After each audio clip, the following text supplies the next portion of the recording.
कल देर रात को कोठी चौराहे के पास डिवाइडर पर 28 साल के एक युवक की लाश पाई गई थी। यश ठाकुर नाम के शख्स की हत्या कर दी गई थी, जिसके बाद पुलिस ने इस मामले में शिनाख्त शुरू की थी।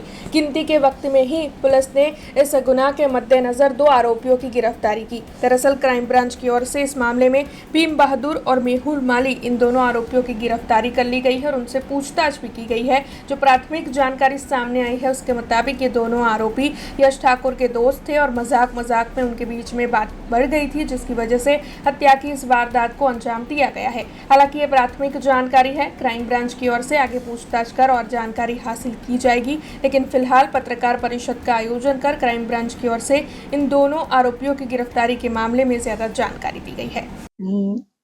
गई काले रात्रे એટલે કે આજના દિવસે વહેલી સવારે લગભગ 3:45 વાગ્યાના અરસામાં રાવપુરા જે પ્રેસ છે, સરકારી પ્રેસ, એમની સામે એક અજાણા ઈસમની મૃત હાલતમાં લાશ મળેલી. પોલીસને જાણ થતાં તાત્કાલિક પોલીસની ટીમ પહોંચેલી અને આ મરણ જનારની ઓળખ યશ ઠાકુરના નામે થયેલી.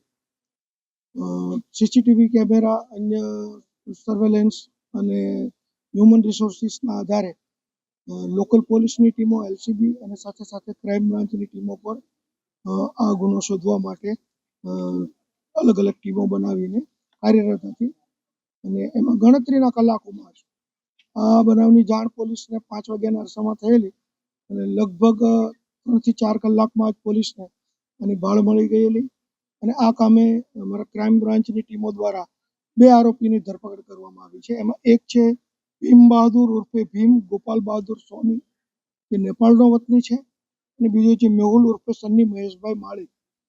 આ બંને આરોપીઓને પૂછપરછ કરતા તેઓએ આમ તો એકબીજાના મિત્રો હતા. તરસાલી મોડી રાત સુધી એ લોકો સાથે હતા અને પછી એક જ જુપિટર મોટરસાઇકલ ઉપર, કે જે જુપિટર મોટરસાઇકલ છે એ આ ભીમ બહાદુરનું હતું. પેલો એસએસજી હોસ્પિટલની બહાર ચા પીવા માટે આવેલા, ત્યાં ભીમ બહાદુરના એક ભાઈની ચાની કીટલી છે ત્યાં, અને ત્યાં એ લોકોને અંદર મજાક કરતા બોલાચાલી થયેલી અને થોડી મારામારી પણ થયેલી અને ત્યાં આ મરણ જનારે એક જુપિટર ઉપર નહીં બેસવાની પણ વાત કરેલી, પણ પછી એને સમજાવીને ફરી વખત બેસાડી અને આ ગુનાવાળી જગ્યા સુધી લાવેલા. ત્યાં ફરી વખત બંને નીચે ઉતરીને મારામારી કરતા આ ભીમ બહાદુરે એને ગળાના ભાગે આંસળીના હાડકા નજીક છરી મારી દીધેલી અને ત્યાં જ એનું મોત નીપજેલું. અને ત્યાર પછી આ બંને જે મહેશ માળી છે, મેહુલ માળી છે, એ અને આ ભીમ બહાદુર બંને જુપિટર લઈને ત્યાંથી નીકળી ગયેલા. हमसे जुड़े रहने के लिए हमारे YouTube चैनल को सब्सक्राइब करें और नई वीडियो की नोटिफिकेशन के लिए बेल आइकॉन को दबाएं।